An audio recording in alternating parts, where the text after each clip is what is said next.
We're well over halfway through the tournament and it's tight at the top. Drags it on to finish off the game. Edgar gets the 10th wicket. And history continues to be made in more ways than one.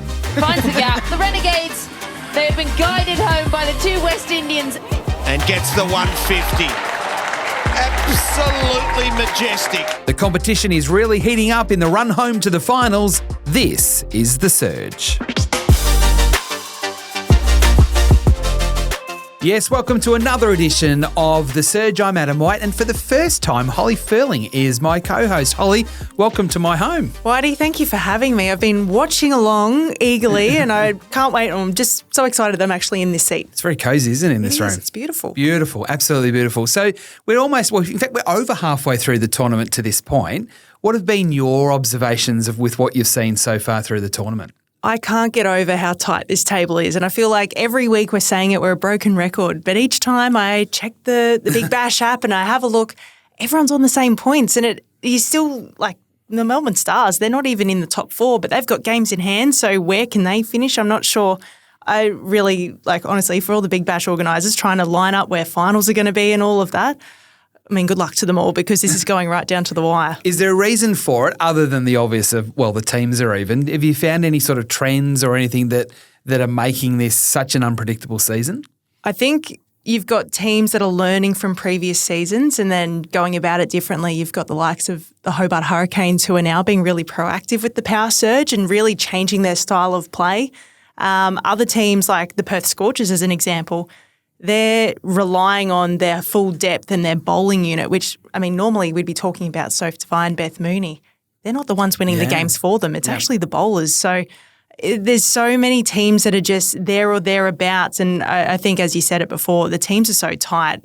Initially, when I was looking at all of the squads and you're trying to work out who's going to come first and all of that, you're sitting there looking at all of them going, it's anyone's game. It depends on who's in form. Yeah, no, it has been a great start to the season. Now, Hayley Matthews is our special guest. She's actually coming in to our home as well, which is absolutely awesome to have one of the world's best players to join us on The Surge. But you know how this game goes. You know how the show goes. We're going to go straight into the power play with the headlines of the last week. Lizelle Lee, she's been stealing all the headlines. Back-to-back centuries, 150 off 75 balls, then backing it up and doing it again.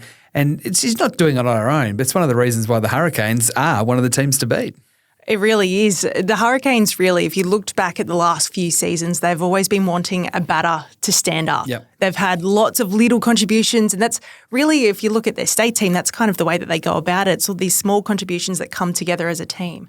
You've now got a batter who's standing up and going, follow me. And I think she's ridden her luck. She's had a couple of dropped catches, which that happens when you have 100 scored, but at the same time, she's making them pay. And I think the way that she's going about hitting balls and even to perhaps it's actually the strength of the Australian domestic setup that's actually making her the way that she is. She's come off a really incredible international career. She's been in the Tassie setup for so long, and now she's really cashing in on all that hard work that she's put in down there. And really they've given her that freedom up the top. And I actually think part of the reason she's going well, at least Villani coming in a little bit later at number 4, it lengthens their batting lineup, which I think for the batters, it actually lifts the weight off them a little bit more. Freedom. Yeah, that they get to actually play the game that they want to play. And if it comes off, it comes off. And if not, you've still got that depth there.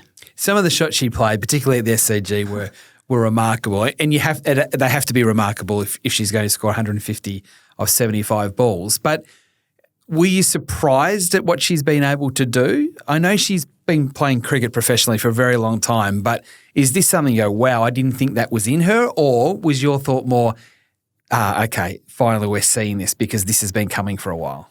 Now, I've seen her do this before when she played for the Melbourne Stars as well, but I don't think to this level of consistency. Yeah. And I think that's the big thing. I mean, you talk about the shots that were impressive. I was looking at one the other day, the no-look shot, the 6 straight that she broke her bat off as well. Like, it was the biggest alpha move. It was Grace Harris-esque, I guess, from the season before. But yeah, I think she's got this level of consistency now, and that's as a club, that's what you're chasing.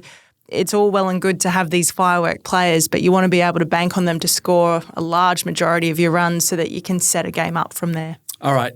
Kirby's been big on the Thunder. She keeps saying that they're the quiet achievers. I'm not sure they can be the quiet achievers anymore. No, they're not quite achievers at all. I mean, when you've got the leading wicket taker in your team and Sam Bates, you can't be quiet. And I think so much of their success has been the recruitment of Georgia Vole, and similarly to the Hurricanes and lengthening their batting lineup, you've now got Adapadu, Vole, Litchfield at 3, and then Heather Knight at 4, who's doing the damage. And almost by those, from the top 3 doing their job, has allowed Heather Knight to be so effective in the power surge, and that's where they've been taking teams down. So I'm really fascinated to see how they go from now, though, with the English going back home. That middle order's really going to have to stand up. But they've got the makings of a really good side, and they've got consistent contributions with the bat. They just might need that middle order to fire now, and the ball to probably step up a little bit more. Someone else to go with Sam Bates to really tie down an end. Might ask Hayley about Sam Bates, because she really is taking the competition by storm. But it just feels that they're even, the Thunder, and often the teams that are even are the ones that are dangerous because they're not relying on one or two players. Yeah, absolutely. You're always relying on international superstars, but when you've got domestic players like Vole, like Bates, like Sammy Jo Johnson, Hannah Darlington, you could just list them all off.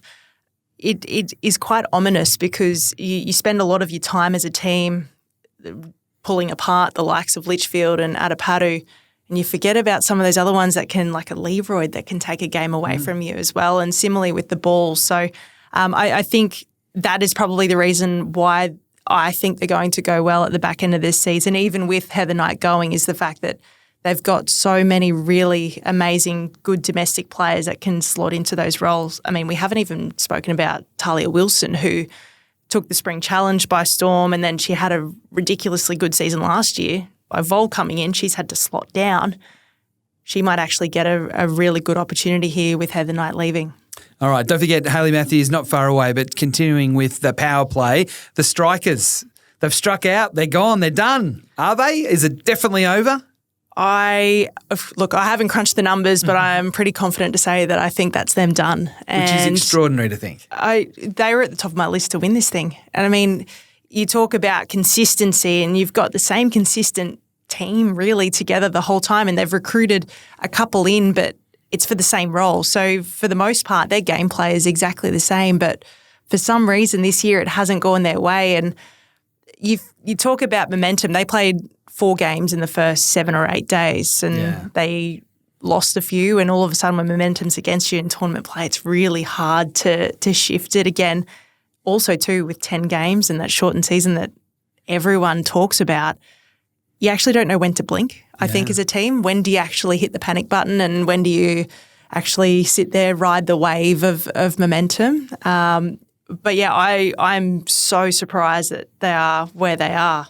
And, I mean, close losses too. That's been the thing. It's not like they've been disastrous, but the results have been disastrous. But the actual play hasn't been too bad. They just haven't probably won enough of the key moments. They've been up there with the most runs scored for the whole season. And I think then when you look back on it, if your batters are doing their job and scoring a large majority of the runs in the season compared to other teams, it must be a little bit of your bowling unit. Yeah. And I think someone like Amanda Jade Wellington, who for the last 10 seasons you've been able to bank on with economy rate, wickets, teams have been taking her down. And I think it almost seems competition-wide. She's been quite expensive comparatively to other seasons. And I think, teams have really looked at their lineup because they've been so consistent over time. Been like, okay, we know how they're going to attack us. Yeah. What can we counterpunch back with? Yeah. All right, just finally, when it comes to our power play for this week, we've seen the importance of wickets in the power play, which is creating scoreboard pressure, and there's been a number of examples of that through the last week. Yeah, Chloe Ainsworth, she is doing that non-stop. And I think for the batters... Has she surprised you the level she's gone to this tournament? Because she's been spoken about for a while now as having this ability. Yeah, I think for her, it's amazing that she's having this second year. A lot of players talk about your second year being the hardest year, and she's proving it to be otherwise. And she's doing the exact same thing that she has been. She's running in, hitting the deck hard and trying to bowl as fast as she can. I think...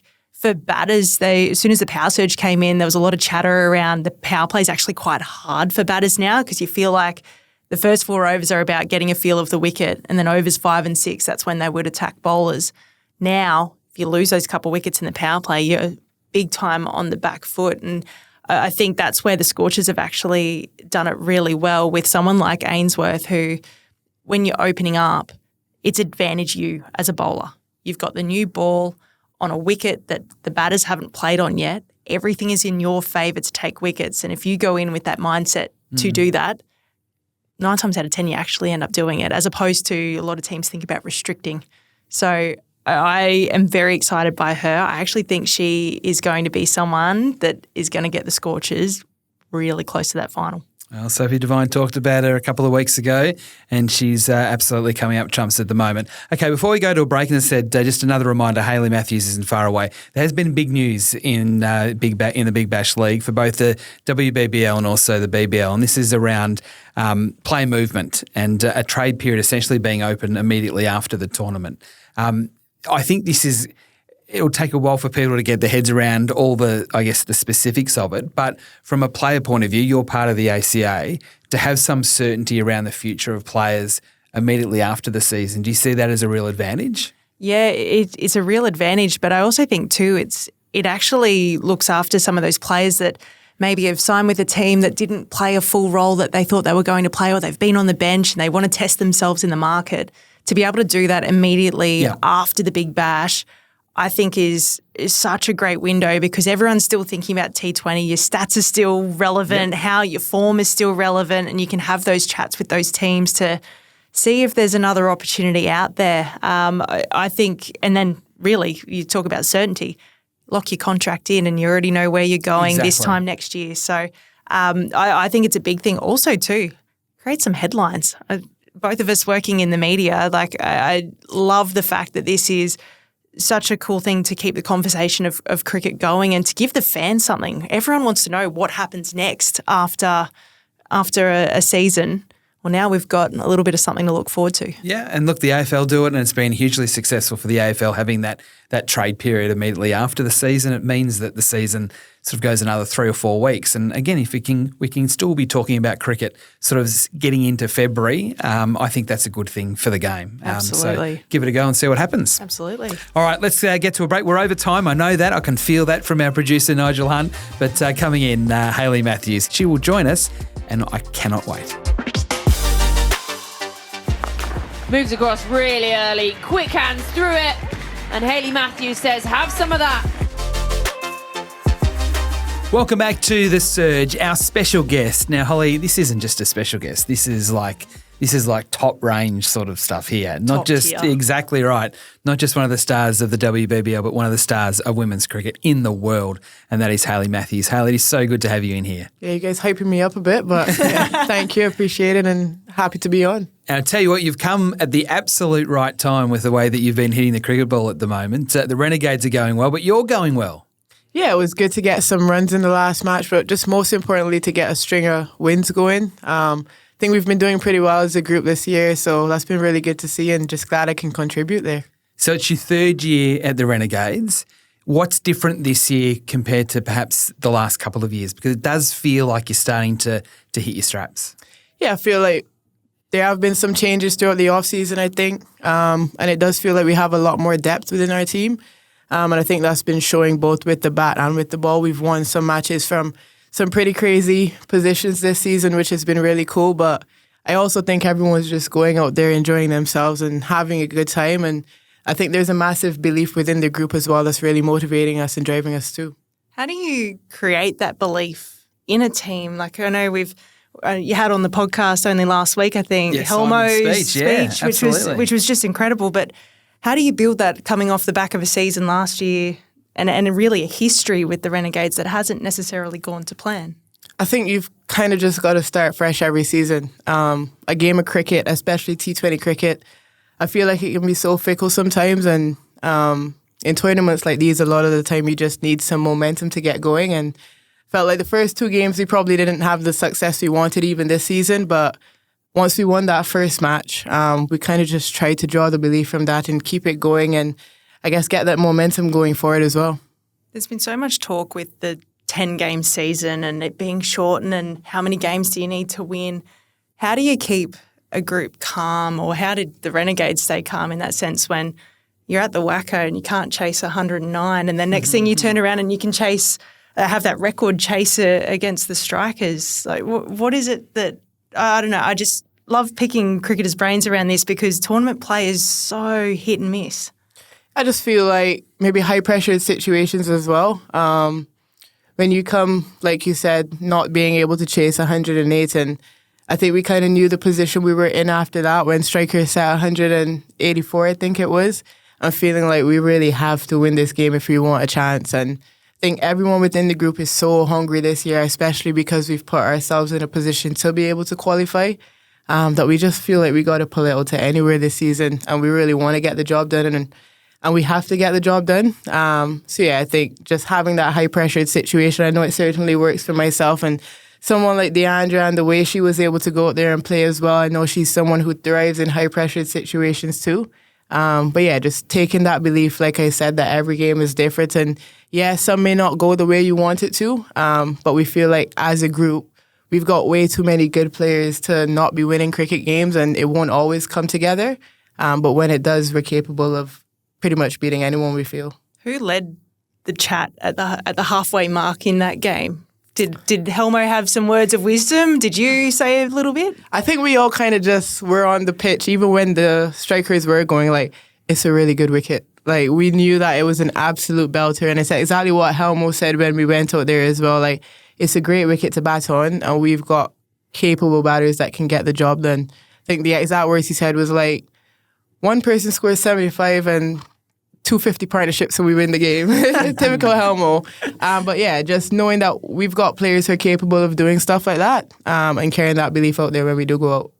With Helmo, what's he been like this year? Because for those that don't know about Simon Helmut, he is an absolute energizer bunny, isn't he, as a coach? He is here, there, everywhere. It is chaos, but there is a level of calm in the chaos, and I guess that empowering ability that he has, that he gives a lot of his players, a lot of his staff as well. What's he been like this year? Has he thrown any spanners in the works at all? Helmo's been Helmo, man. He's been high intense, as he usually is, but he cares a lot, and he just wants the girls to do really well, and I think that's why he's so jittery about it all the time. But I have certainly seen him just come out and give the players so much grace this year. I think even after that loss against Perth, he came out and just encouraged us to put it behind us and get back up for the next match, which is exactly what we did. And sometimes that's what you need from a coach, you know, not to come down on you too hard when things don't go as well as you want to. But he certainly cares a lot. He certainly has a lot of energy around the group, and I think he brings that belief about just encouraging us that we can do so much more than we probably have been doing, and I think it's really showing this season. He'll kill me for asking this question, but I'm going to ask it anyway. Is he as much like your dad as he is like a coach, with how much he cares and the way he creates a sort of a family environment within the team? Yeah, he certainly is really big on creating that family environment. I think probably as an international, I wouldn't have as much scope on how much coaching he'll be doing. I feel like us internationals, we probably don't come down to get as much nitty-gritty coaching, but I do see him working with so many of the local girls, trying to help them work on just the small things. And one thing for sure I do know is he always makes himself available. If you want to have a chat, if you did want to get some extra work in, he will make himself available at any point in time because of how much he does care. I've got two questions I want to ask you about yourself. So you just mentioned before about being one of the international stars, and wherever you play cricket around the world, you're the international star. So there's pressure that comes with that. How do you cope with that? Do you embrace it? Do you sort of shy away from it at times? I'm interested in how you approach that when you come into a new team. Yeah, I feel like I try to embrace it. It can be hard at times coming in, and you know, a lot of the time you are on one of the biggest contracts and people are expecting a lot out of you. But I try to just have very honest and open conversations with the coaches when I do come in. And I guess I feel for me, I do have a certain style of play, and I just try to take that style of play with me wherever I go, and I guess back my training and all I've worked on, and understand that I'm able to perform at a certain level when I am playing international cricket, and it's because I have my processes, and try to take that into the franchise game as well. Now, you don't know this, and it's not really stalker-type behaviour, but I remember watching you at training one day down at the City power centre just behind you. And I just couldn't believe how hard you were hitting the ball. It was mind-blowing. So even just the other night when you're in full flight, what's that like? What does it feel like when you're absolutely dominating a game? That's right. Where you just is it fun? Is it good for the ego? What's it like when you're out there when you know that no one's getting you out and you can hit the ball wherever you want to hit it? I mean, I quite enjoy it, to be fair. I enjoy it a lot more than when I'm struggling at the crease. But yeah, I guess it does just give you that kind of confidence boost when you're at the crease and everything's coming out to the middle of the bat. I think for me, when I am in those kind of modes, I try to stay really calm because you can get a lot of adrenaline going through your body and you can kind of get carried away with it sometimes. But yeah, I feel like I do put my best innings together when I'm really calm, really positive at the crease, but just making sure that I don't get too far ahead of myself. And yeah, I guess it was one of those days the other days against the strikers. And yeah, I guess when I was going through my innings, I kind of just kept telling myself, having my processes, having my plans, and I guess attacking certain areas of the ground as well. There's so many young people around the world that want to be like Hayley Matthews. And when they're in the backyard or whether they're at training or in a game, they're trying to be like Hayley Matthews. But when you're in full flight, who do you visualise being? Whether that be when you were a kid or even when you're playing now. Do you sort of think, oh, that's a good shot, that's something one of my heroes would do or play like? Well, to be fair, I hear a lot of people speaking about West Indians and I guess they're straight out to the crease, and a lot of people do compare the way I walk out to the crease to be like a Viv Richards type thing. This is how people put it. I'm not self-proclaiming that I'm walking out like Viv Richards, but they kind of say you've got a bit of a swag going to the crease. So sometimes when I do play the shots, I'm like, that felt really good, and I feel like a true West Indian who's on top of the world right now. Fantastic. Yeah, that's really cool because before you spoke about like the simpleness of your processes and that's what keeps you in the game. One thing that adds complexity to all of that is the fact that you're captain. And I mean, this year coming over, Soph Molyneux was skippering. She's out and has been out for a little bit as well. So you've got the captain's hat on again. What's it like coming into a club or a franchise where you're not there all the time and then having to be the leader and be across everyone's plans, everything that the opposition's doing and just people managing at the same time?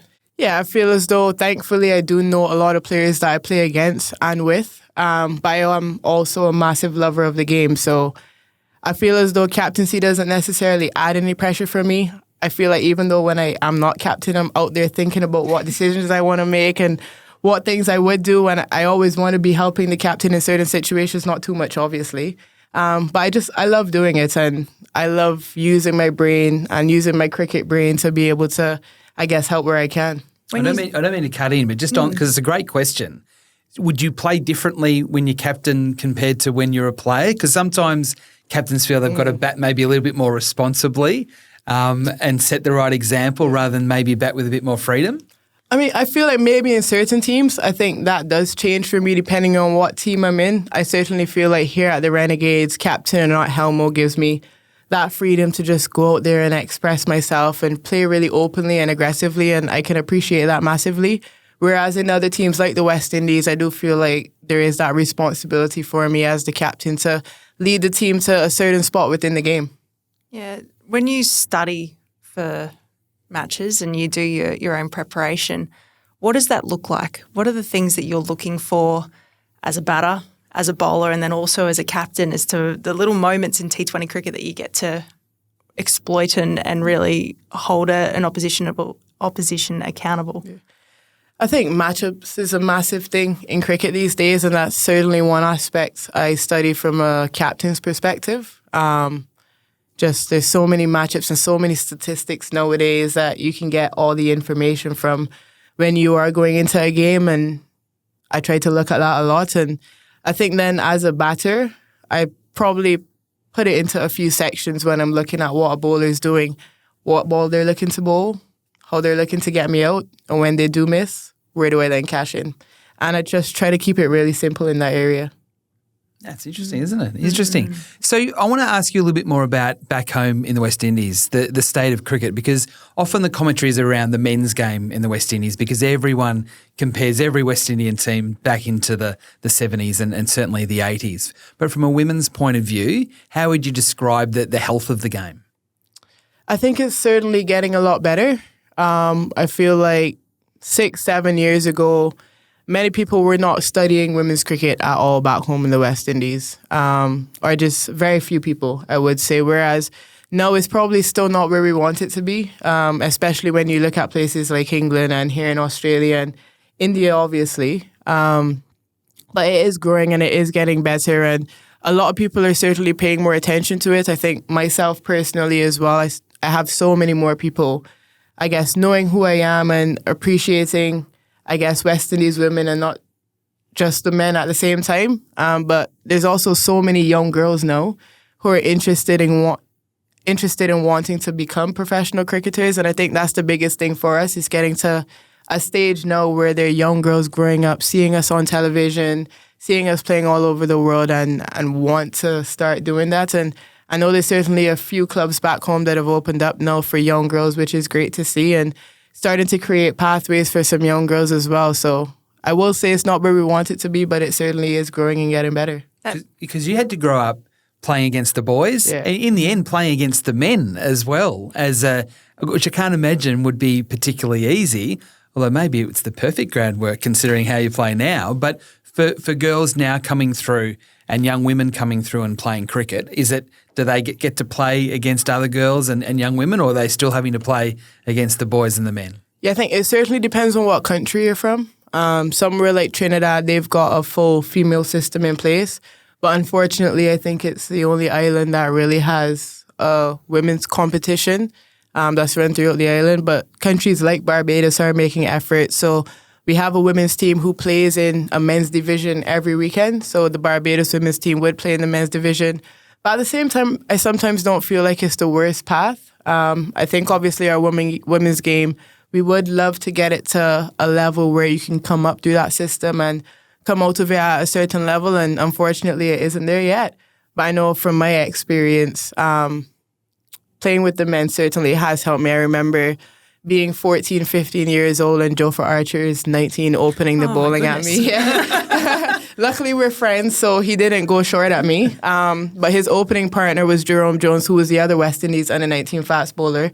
And we weren't as close friends, so you can imagine the kind of treatment I got from him. But look, I think even now I still go about and play with the men. And when I am home and play the first division competition, play with Shea Hope and Jason Holder and all those guys as well, which is quite fun. And I feel like it does help my game to improve.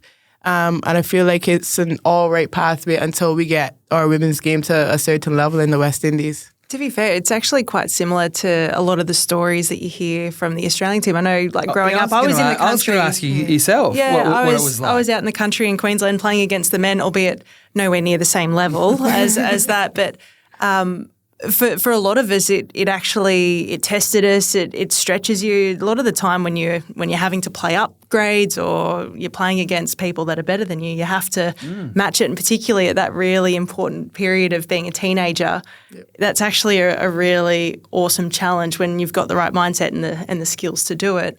You can actually really go head on at it, and it really sets you up and the foundations for you later on. But I feel like now, seeing the way that Australian cricket has gone and the strength that it's got, and the fact too now that there's that depth in the women's game that we've got here, where you've got so many young girls playing, you can actually have, I guess, your tiered teams, and you can have your hard-fought competition. You can still have girls there playing socially, and that's a really important thing to have. Yeah. And hopefully, no doubt, in the West Indies that is also the case. The more that come in and the more that see the West Indian women play and have that visibility, that it starts to shift. And I wonder then whether you see the success of your West Indian team, particularly over the last 12 months and the fact that you've made the semi-finals in the T20 World Cup.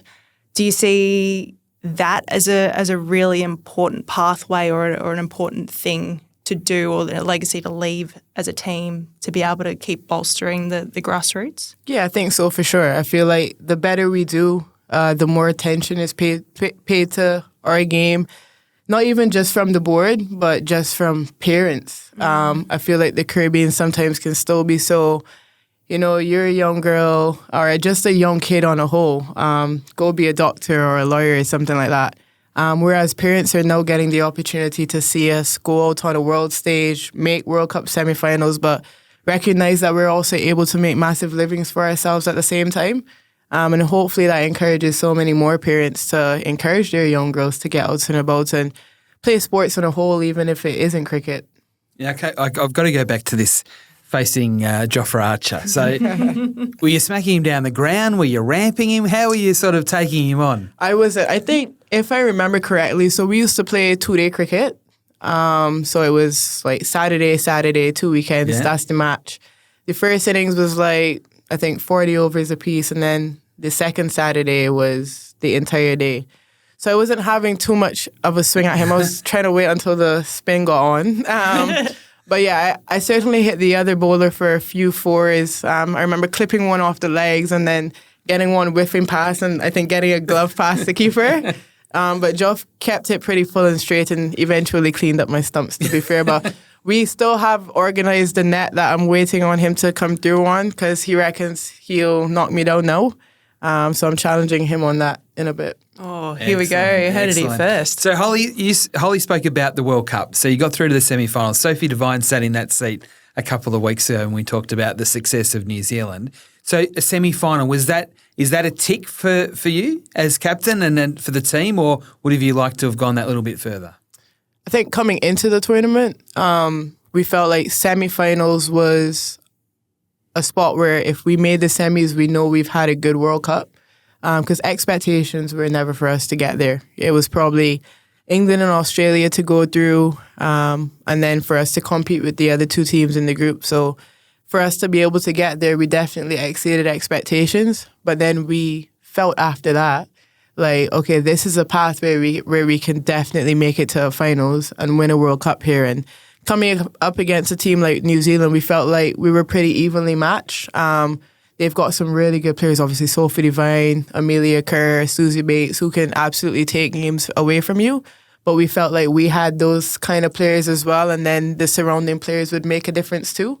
And it was a close game, to be fair. We expected it to be a really close game, and we felt like we would have wanted to win chasing 127, and we should have won chasing 127. But kudos to New Zealand. They came out and they bowled really well, and I think looking at their tournament, that's probably why they won it. I think they bowled really well throughout the entire tournament and had the best bowling lineup. So, yeah, kudos to them. But we certainly would have liked to go one or two steps further, but at the same time, we definitely exceeded expectations getting to the semis. I noticed that you were quite emotional after that loss as well. Can you share with us maybe what was going through your mind at that point, knowing that expectation of yourself was like semi-final is a win? Yeah, I think we all were pretty hurt, but more so because I guess we're not like England or Australia where we feel as though every time we come to a World Cup, we should make the semi-finals. We know it's happened this year and it hasn't happened since 2018, but it's also like, okay, when next do we get here? And we obviously hope that by the next World Cup we're back into it. But we know we've got to play some serious cricket in order to get to those stages. And we felt like we worked so hard to do it in the World Cup this year. And then I guess more so for me, it was going out the way we did. I felt like if New Zealand made 170 and we got to 150 and lost, like we'd been disappointed, yeah, but it certainly wouldn't have hurt like chasing 127 and not getting it. So I think that was the real pain for me and all of that. So close you can almost touch it sort of thing. Yeah, exactly. Sorry to rub it in, but yes, you weren't quite close. Now, the WBBL, you've been around the competition now for 10 years, but with all the other competitions you play around the world now, is this still the best? I think certainly in terms of the standard, it is. When you look at Australia, you look at the Australian team and they've obviously been the most consistent team for quite some time. And I think when you look at this competition, you can tell why. Just the depth throughout the competition and the level of even just the local girls who probably don't represent Australia or Australia A. They're so good. And I see so many of the players down here who would make other international teams who are just normal domestic players here. And also the standard certainly is up there. And I love playing in Aussie. You get a lot of really good wickets to bat and bowl on, and there's always a bit in it for both sides of it. So I love playing WBBL every year. And the reduction of games, everyone we've spoken to so far on this program has talked about it being much better to just reduce it back from 14 to 10. There's still obviously a final series as well. Do you share that belief? Yeah, I think so. I feel like in franchise competitions, you probably don't want to be away for 2 months. But at the same time, just for the competition, I think it keeps it a lot more intense and a lot more interesting as well. I feel like sometimes it probably did feel a bit drawn out when it was the 14 games, whereas now it's the 10. It's like you're getting to play back-to-back games. You're getting to pick up momentum through a tournament and just roll with it and keep going because the games are a lot closer together as well. All right, now I've got to ask you, so that's the WBBL at the moment. But the WBBL Team of the Decade, now people can still vote on who they think their best player is or their most favourite player up until November 24. But if you had to, I'm going to ask Holly as well, but if you had to nominate a couple that you think absolutely have to be in the Team of the Decade, who would you go with? All right, absolute have to be Beth Mooney. I think it's hard to look past her. Sophie Devine, she's been massive in the WBBL as well. Elise Perry, Meg Lanning, Megan Shute, I'd say. I think those for me are the real persons that have to be in there. Okay. I asked for 2, you gave me 5, so you've done I didn't even realize you asked for 2 only. My answers are Hayley's answers. Let's go with that. So, and then just before we wrap up, we really appreciate you coming in. Just a couple more questions around the Renegades. What's it like to have Deandra Dotton in your team with you? Yeah, it's fun, certainly, especially at the games. She is a live wire just around the group. And Holly, you would have played with Dee before, and I think she's gelled so well with the team. She's come in and she's made fun with all of the girls, always picking at them and tapping them on the wrong shoulder and making them turn around. So she's definitely gelled really well with the team. But I think then on the field as well, having someone like her who is so destructive and can change a game. And we saw it the other day against the Strikers. I think when she did come into bat, we were going well.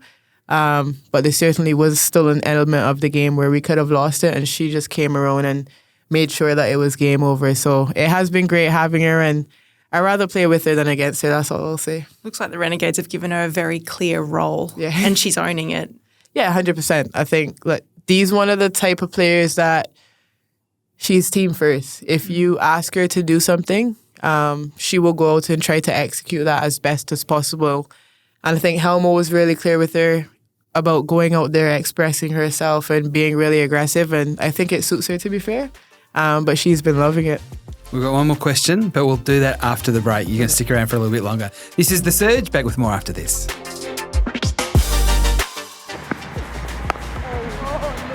Hand comes off the bat, and I don't know if you can hear that one on your effects mic, but there was an oh no from Hayley Matthews. Welcome back to The Surge. It's now time for Caught My Eye. Now, Hayley, what are you doing talking to the wickets? What are you doing? When? You were talking to the wickets. We could hear you talking to the stumps when you're out there batting. What are you saying? I was talking to the stumps. What were you saying? Oh, no, or something like that? Or what are you doing? We can hear everything you say. I got a short, wide ball, and that's usually my bread and butter. So missing out on that, it was not a little oh no, like a massive oh no, because I'm not supposed to miss out on those in my books. Okay, so that's okay. I thought you were talking to the stumps. Talking anyway, to myself. Exactly right. Cricketers, we're a strange bunch, but we're not that strange, I don't think. That strange. What else did you catch your eye, Holly, from the week? Tell you what, I saw Chloe Ainsworth and I think it was Mick Hinkley going about the wicket celebration with the handshake and everything. Love it, honestly. Like, I think we need to see more and more wicket celebrations, a bit more up and about. I mean, Hayley, surely you guys at the Renegades, you've got a little something up your sleeve, particularly with the MCG coming up. Yeah, I guess maybe we'll have to organise one, see if I could get out there with D-Dot, create, maybe not a handshake, but maybe we could do some dancing, who knows? Ooh, maybe not. Like that. I don't want to make any promises. All right. Look, the question I've got for you I'm going to keep for the very end, but we do have a game called Yes, No, Wait. So the questions I'm going to throw to both of you, and you've got to give me an answer, yes, no, or wait, like you're out there batting. So hopefully you don't say sorry, because that would be real trouble. Deandra Dotton, we were talking about Deandra before. She can win WBBL 10 for the Renegades. Yes. Why? She's someone that if she gets going, she is very, very hard to stop, and she can do things that a handful of players only can do. So I reckon if she catches fire at the end of this competition, it's going to be a real plus for us. I'm going to say wait, only because of the strength of your lineup.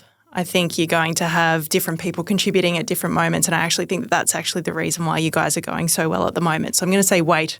Wouldn't be surprised if she's player of the final if she gets there, though. Okay, all right, very good. I agree with Holly as well. I just think that she can do it if we needed her to. Okay, fair enough. Now, one of the players that's really taking this season by storm is Sam Bates at the Thunder, left arm orthodox spin.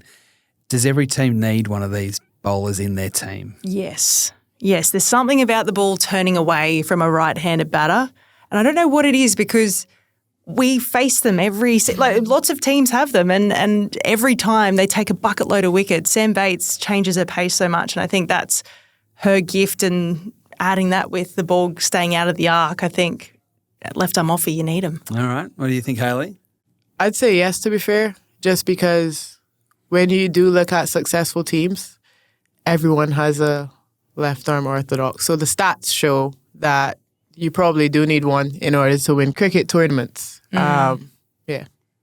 Do you like playing yourself against left arm orthodox? Or you find that the most challenging? I don't find it the most challenging, to be fair. I actually don't mind the ball turning away from me too much. Can't give all my secrets on here. I was going to say making notes right now. But yeah, I don't mind it too much, but a really good one's always going to be challenging. So my last one here, Lizelle Lee can make it a treble of tons or just simply win the golden bat. Yes, no, or wait? I'll say wait because both are massive possibilities. Probably hard to get 3 tons in a row, but it's probably hard to get 2 as well. And she's done that. And with the golden bat, I think there's still a lot of contenders and a lot of games to go. Are you one of those contenders? Maybe I need a few more of them 80s. But we'll see how it goes. But yeah, there are definitely a lot of players up the line right now and still pretty close to her. So long season to go still. All right. What do you think? I'm saying wait as well, only because I think as Hayley alluded to, it is incredibly difficult to score 100, let alone 3. But I think when you've got momentum, and she got dropped twice in the 20s against the Adelaide Strikers. But sometimes when it's going your way, it is going your way. So I think she's a wait and see. I can't wait to actually see their next game. And I mean, look out bowlers. She's hitting them everywhere. It has been remarkable watching her play, that 150 particularly. I'm not sure what's actually, I'll ask you this question. It's not a yes, no, or wait. What was more impressive, the fact that she got 150 in one game or the fact that she got 200s in a row? What's more impressive, do you think? It's a tough one. You know, I'd have to say getting the 200s because you've seen people make 150s before, and don't get me wrong, that's still a crazy innings. Off of 75 balls, like that is ridiculous. However, it's not very often you're going to see 200s in a row in T20 cricket at all. It's never been done in the WBBL before, so I'd have to say that one's a bit crazier to me. Yeah, I know we spoke about her earlier in the show, but yeah, 2 in a row or the 150? I think the 2 in the row is harder. 150, I feel like if it's your day. And she's just been out there for long enough and she's faced the right number of balls, and I think she hog strike there a little bit as well, so she's keeping her momentum going. But I think the back-to-back and for her as well, a player who has finished up playing international cricket has come over to play state cricket for Tasmania, and then for her to almost return the favour and have her partner and her son in the crowd as well cheering her on, like that was really special. No, it was. Okay, the last question I had for you, Hayley, which I've carried over from the last segment, just with the Renegades, what's possible this year, do you think? It just feels like it's a bit different this year. Yeah, I think a finals berth, hopefully. We have been playing really good cricket, and we do have the momentum. I feel like we've got a lot of momentum right now, winning, I think, 4 out of our last 5 games. So I feel like we can really bring it all together, and we feel like we still haven't necessarily hit our peak yet. Our bowling's been really good in the first half of the season, and our batting's now starting to click a bit more. So hopefully we can bring it all together and make a run for the finals game on the 1st of December. Sounds exciting. Thank you so much for coming in. As I said at the start, to have one of the best cricketers in the world in here talking to us, it's a real treat for Holly and I. So thank you very much. Thank you. Enjoy the rest of your time here in Australia, and hopefully there might be some silverware at the end of it with the Renegades. Yeah, hopefully. But thanks for having me again. Hayley Matthews joining us on The Surge. As we finish up, thank you for coming in today too. It's been awesome, Holly. Great stuff. It's been great. No, fantastic. Thanks for coming in. And don't forget also that you can still win that $1,000 a week with the BKT Big Bash tipping, as well as the $10,000 overall prize. Download the Big Bash app to get involved in all of that. That's it from us for this week. We'll do it all again next week. See you next time.